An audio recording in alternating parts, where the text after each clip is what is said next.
Արքիմեդի օրենքի հայտնագործման պատմությունից։ Սիրակուսեի հին հունական քաղաք-պետության Սիցիլիա կղզում, ներկայիս Սիրակուզա քաղաքի տեղում, Հիերոն երկրորդ արքան իր հզորությունը ցուցադրելու նպատակով պատվիրում է, որ արքայական թագը պատրաստեն մաքուր ոսկուց։ Քաջ գիտենալով, որ ոսկերիչները սովորաբար կեղծում են, նա դիմում է Արքիմեդին, խնդրելով ստուգել ոսկերիչների աշխատանքը, հետևաբար նաև նրանց ազնվությունը։ Արքիմեդը չկարողանալով մերժել արքայի խնդրանքը, ընկնում է դժվար կացության մեջ, ինչպես պարզել ճշմարտությունը, այս հարցը նրան հանգիստ չէր տալիս։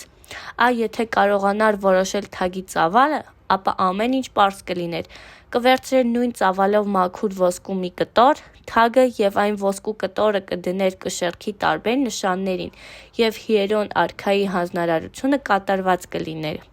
Արքիմեդն արդեն սկսել էր գլուխը կորցնել, մոտորելով արքայի հանձնարարած հարցի շուրջ։ Մտածմունքների մեջ խորասուզված նա մի օր մտնում է բաղնիք, և երբ ընկղմում է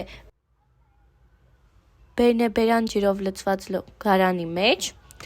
ջուրը լոգարանի եզրերից թափվում է մարմարե հատակին։ Նա մի պահ ցնցվում է, գլուխը կայծած մտքից։